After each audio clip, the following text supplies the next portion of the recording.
hati juga digunakan untuk berpikir. Otak digunakan untuk berpikir dan hati digunakan untuk berpikir mengenal Allah dan mewujudkan iman dan takwa kita yang sesungguhnya.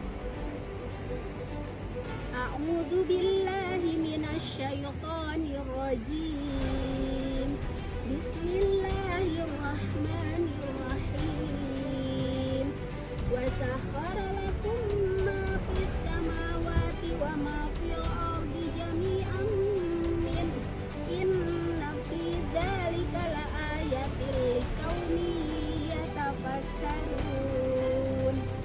Dan dia menundukkan apa yang ada di langit dan apa yang ada di bumi untukmu semuanya sebagai rahmat darinya. Sungguh dalam hal yang demikian itu benar-benar terdapat tanda-tanda kebesaran Allah bagi orang-orang yang berpikir. Sekarang begini, Allah menciptakan langit dan bumi ini dalam keadaan gelap gulita. Lalu jadikan Allah dengan adanya siang dan malam. Sekarang gini, kenapa bumi tempat pijak kita ada di bawah dan kenapa langit ada di atas? Bagi orang yang berpikir secara begini, kita manusia diciptakan dari tanah berarti akan kembali ke tanah. Kita jangan lupa bahwa kita terbuat di tanah dan kembali lagi ke tanah. Sedangkan langit adalah di atas. Intinya kita berdoa menengadah ke atas dan Allah itu maha tinggi.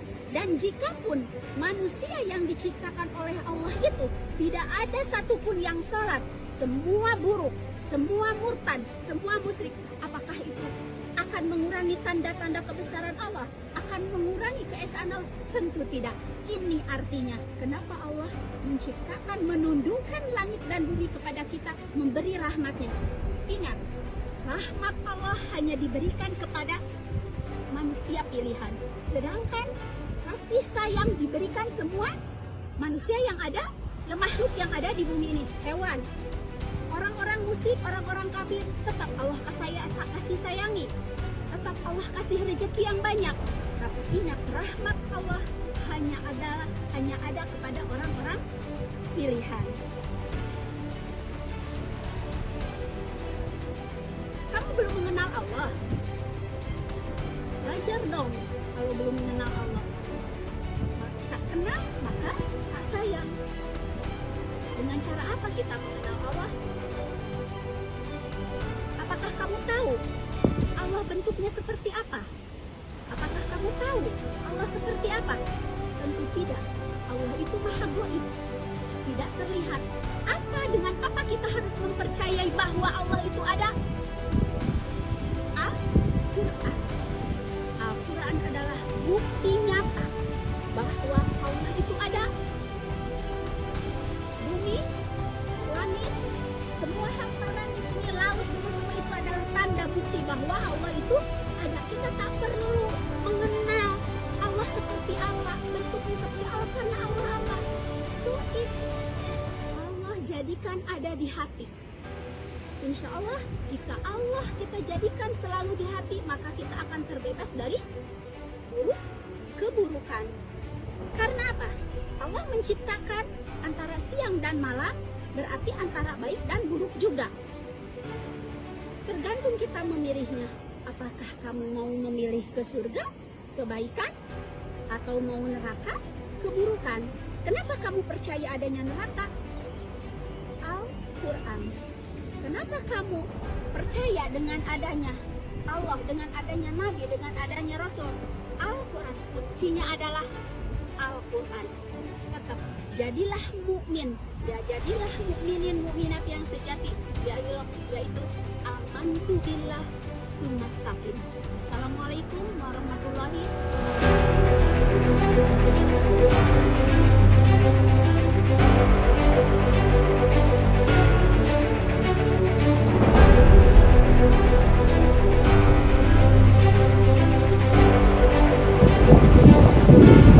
Bismillahirrahmanirrahim.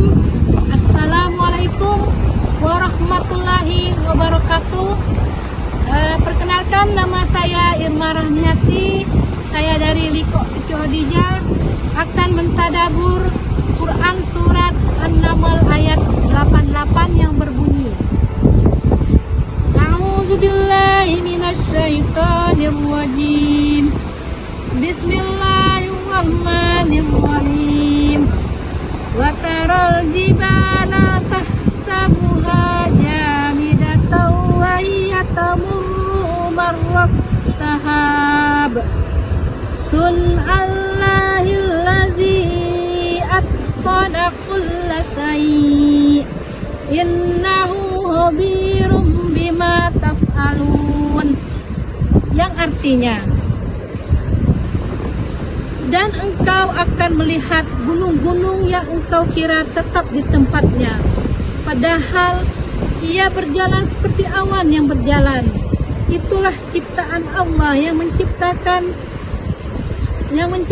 dengan sempurna segala sesuatu. Sungguh Dia Maha teliti apa yang kamu kerjakan.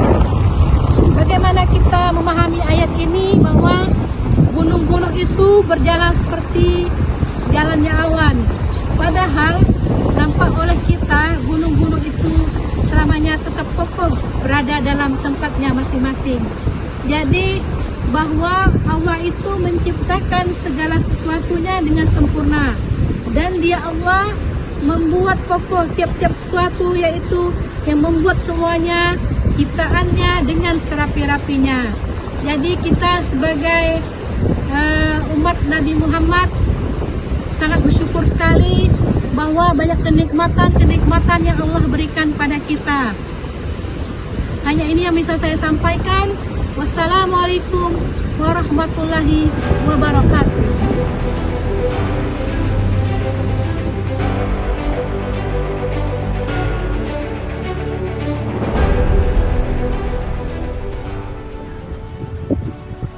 Kamu kenal Allah nggak?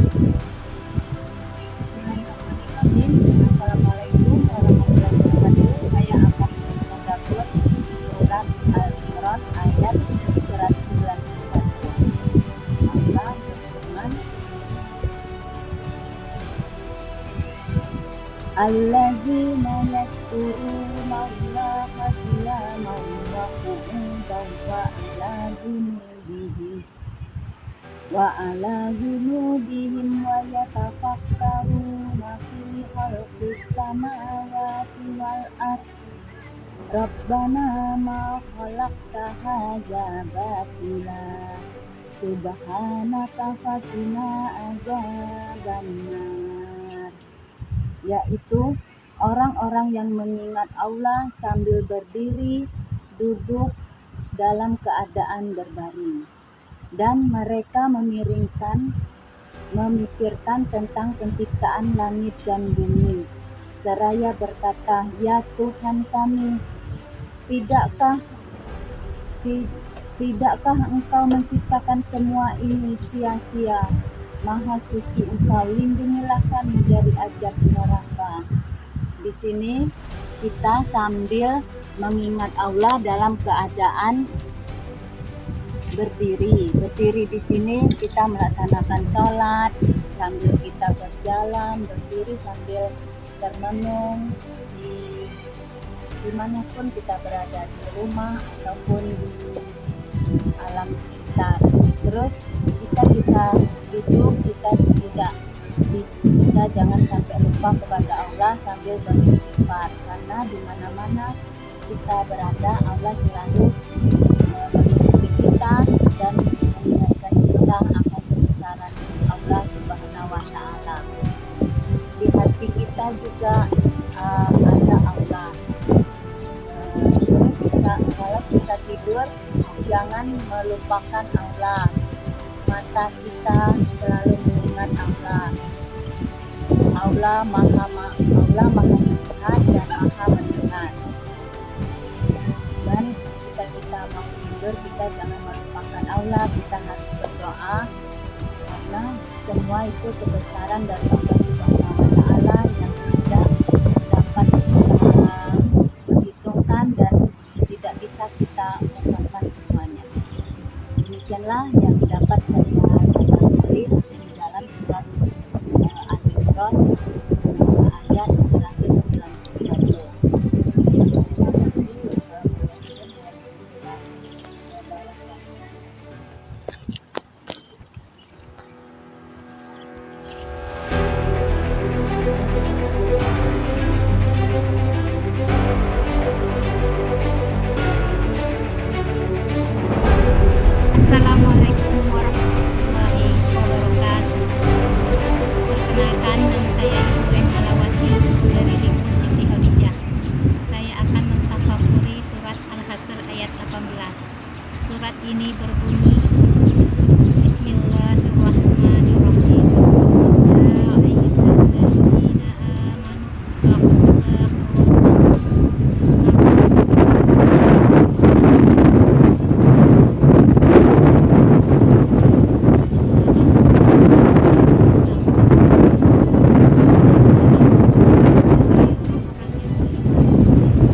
hendaklah setiap orang memperhatikan apa yang telah dibuatnya untuk hari esok Jumat, dan bertakwalah kepada Allah. Sungguh Allah Maha teliti terhadap apa yang telah kamu kerjakan. Ayat ini menjelaskan tentang perlunya kita untuk bermuhasabah diri. Bermuhasabah artinya itu mengintrospeksi diri kita. Perlunya kita untuk mengintrospeksi diri mengenai ketakwaan kita kepada Allah Subhanahu wa Ta'ala. Apakah kita sudah melaksanakan kewajiban-kewajiban yang telah dibebankan Allah kepada kita, ataukah kita masih lalai atau masih melakukan perbuatan maksiat? Sebagai seorang yang beriman, kita harus memiliki komitmen dan bertakwa kepada Allah. Saya punya pengalaman ya, di masa lalu saya masih banyak kekurangan dan masih banyak melakukan perbuatan yang menjauhi semua perbuatan yang diperintahkan oleh Allah, seperti sholat saya suka bolong-bolong, baca Quran saya jarang, saya tidak pernah ke majelis ilmi. Tapi alhamdulillah saya dikelilingi oleh teman-teman yang baik dan bertemu dengan guru yang sangat luar biasa. Dan alhamdulillah dari waktu ke waktu saya mulai belajar. Alhamdulillah banyak sekali yang saya dapat ilmu dari setelah saya bertemu dengan orang-orang yang baik. Ayat ini juga menceritakan ayat ini juga diperintahkan oleh Allah untuk kita selalu untuk introspeksi diri dan memperbaiki guna mencapai tujuan akhir kita. Ayat ini juga sebagai perintah Allah kepada kita untuk bertaubat terhadap dosa apa yang telah kita perbuat di masa lalu. Allah senantiasa memberi motivasi kepada kita untuk selalu menanam kebaikan dengan amal soleh, karena perlu diingat bahwa Allah menciptakan manusia di muka bumi hanya untuk beribadat kepada Allah. Allah juga mengingatkan kita bahwa kita harus membawa bekal untuk di hari kiamat nanti, dan oleh karena itu kita harus beribadat, dan Allah menutup firman-Nya dengan menyatakan bahwa Dia Maha mengetahui apapun usaha yang dilakukan. Semoga kita tergolong orang-orang yang sukses dunia dan akhirat.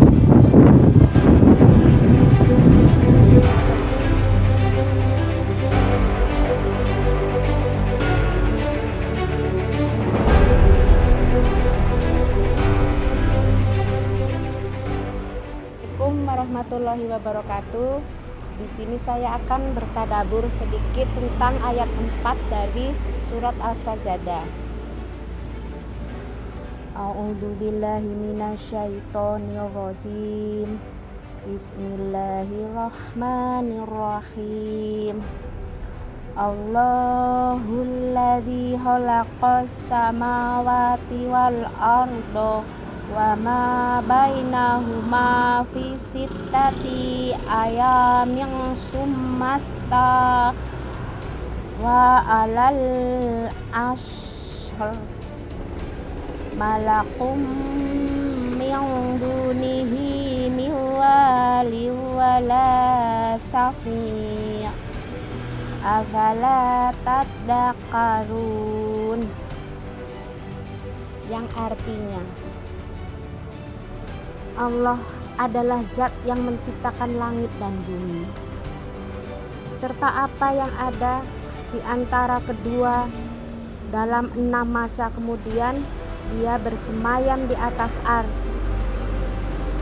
Bagimu tidak ada seorang pun yang pelindung dan pemberi syafaat selain Dia, maka apakah kamu tidak memperhatikan? Di sini kita akan merenungkan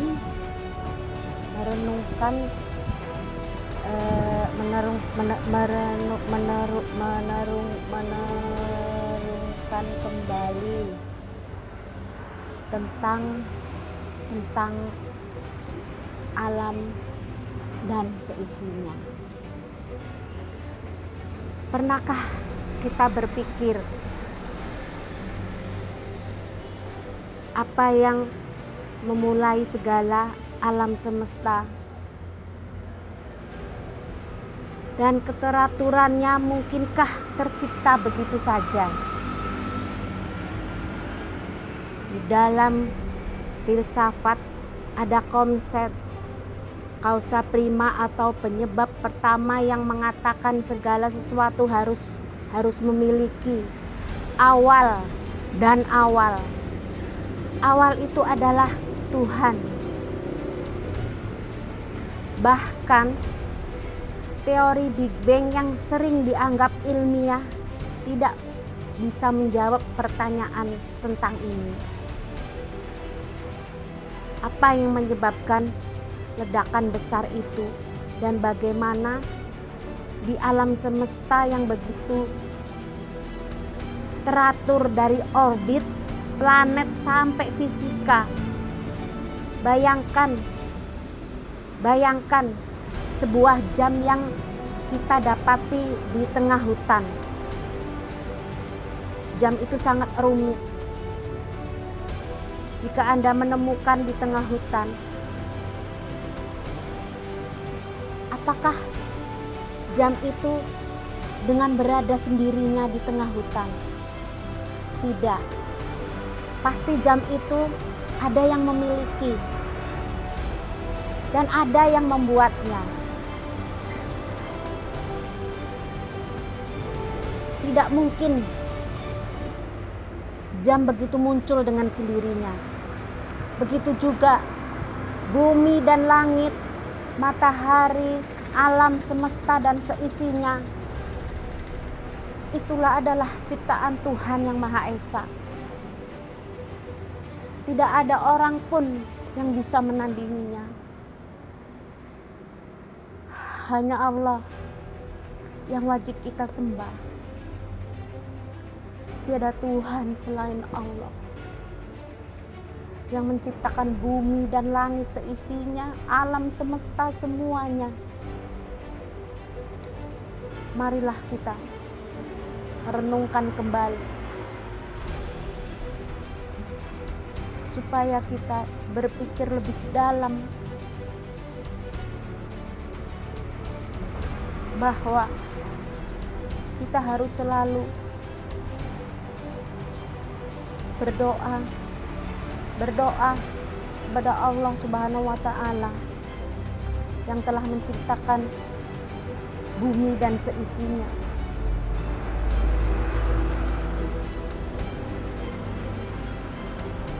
Itulah cerita pendek dari saya. Terima kasih. Assalamualaikum warahmatullahi wabarakatuh.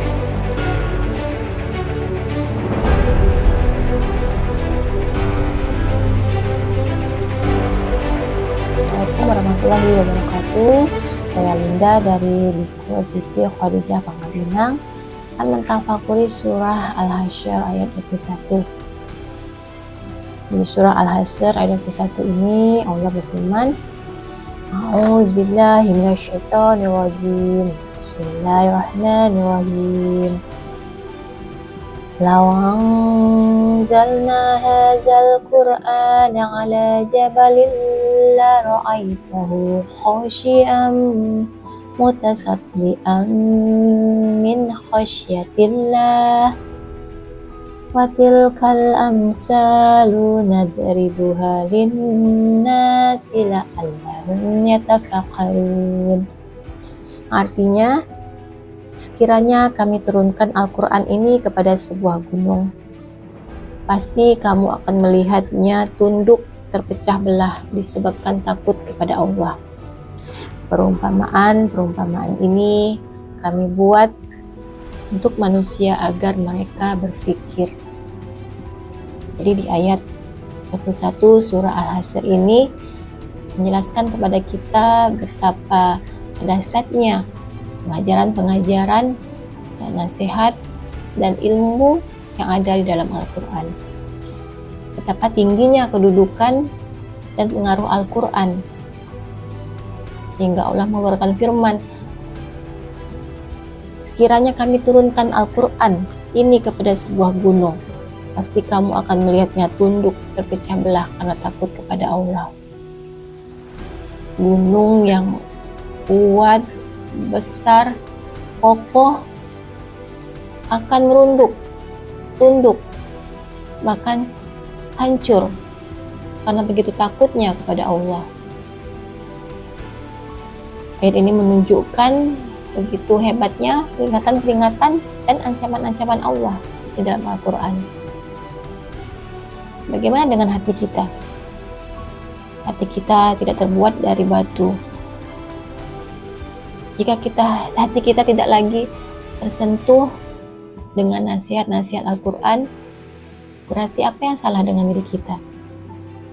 Salahkanlah diri kita dalam berinteraksi dalam Al-Quran. Karena sekeras apapun hati kita, jika kita benar-benar bersama dengan Al-Quran, insya Allah hati kita akan menjadi lembut, bersih, dan akan lebih takut kepada Allah. Diibaratkan dengan tubuh yang memerlukan asupan makanan, maka Al-Quran adalah makanan bagi hati kita, makanan rohaniah bagi hati kita. Al-Quran yang masuk ke dalam hati kita membuat hati kita menjadi lurus, bersih, dan hidup karena kita mendengarkan ajaran-ajaran, nasihat-nasihat dalam Al-Quran, dan membuat kita menjadi lebih takut lagi kepada Allah. Di ayat ini juga menganjurkan kepada kita bahwa kita harus mengintrospeksi diri kita, bahwa tidak ada satupun alasan kita untuk meninggalkan Al-Quran, meninggalkan membaca Al-Quran, memahami isi Al-Quran. Jangan itu akan membuat kita dapat merasakan hebatnya, pesannya Al-Quran dalam hati kita. Maka hati kita akan lebih merasa mudah takut kepada Allah, tidak berani berbuat dosa, dan menjauhi semua akhlak tercela. Insya Allah. Demikianlah pembahasan tafakur surah Al-Hasyr ayat 21. Wabillahi taufik wal hidayah. Wassalamualaikum warahmatullahi wabarakatuh.